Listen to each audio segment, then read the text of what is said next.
Let's kick things off with the player models in CS2, more specifically how they move, which I also decided to compare with CSGO very quickly. Let's talk about all that stuff right after Skins Monkey. Skins Monkey is an automated service that lets you trade skins instantly for a fee, sign up now, and get up to $5 bonus. Simply add items from your inventory, then find skins that matches your current balance. Site offers live support 24/7. You can also top up your balance if you're missing a few dollars, and there's a lot of skins to choose from. Visit my link down below to get to Skins Monkey.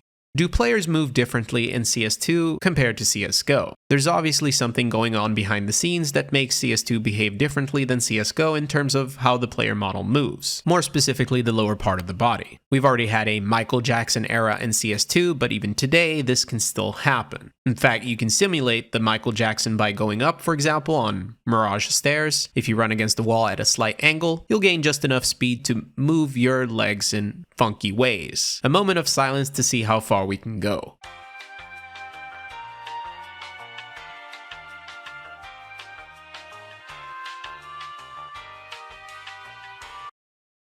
And as you might have figured out, CSGO does not behave the same way. But CSGO also looks very strange when you move slowly. And I think Valve wanted to correct that in CS2. Also, if you stop moving, the legs will reset. You can pretty much say that the legs live their own life in this game and are unhooked from the upper part of the body, which by the way is less extreme if you're on a flat surface, but still very noticeable. Now, what I will say is that I think the legs might be a bit of a stretch. Terrible joke, but I do think they're allowing the player models to bend just a bit too much. And I think this is what's causing some awkward fights in CS2, like this example from Frequency. But I'm also not saying that this is the ultimate sole reason for all of the awkward fights. In fact, another thing to look for might just be how much the player sways, which is not necessarily related to how far they move with their legs. But ultimately, I think this one also needs a little bit of optimization. Now for fun, the CSGO comparison with CS2 is just from a normal strafe going out. I just wanted to see if there was any difference there, and honestly, I feel like the core principle is the same. I mean, just the overall speed and what to expect feels very similar. But again, we see the wide steps in CS2 because of the legs. It's just that with the player model's ability to stretch so much, it confuses people. Now honestly, this test was only for strafing out in one direction, and also huge thanks to Temporary for helping me out here. We tried it in-game with the knife, a Glock, and then the AK just for fun, but from this specific comparison, I wouldn't say that CS2 is inherently worse than CSGO. It just looks different. So in this example, the legs, in my opinion, not a big deal.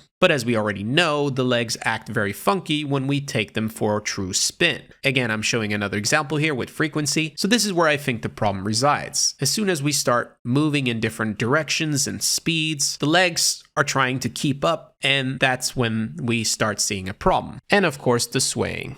Now, as an added bonus, you can see your own legs and feet in the game, which is actually a pretty neat feature because you can better understand your positioning in the game. And this also goes very well with shadows, since you couldn't see them in CSGO. CS2 solves the issue and also makes it more immersive when looking down. To be honest, looking down in CSGO feels weird now. But let me be clear, I've never claimed to be an expert or know how to address this stuff, but I still think there's something worth looking into here if you're Valve. I just hope they can look into it and take a step in the right direction. Peace.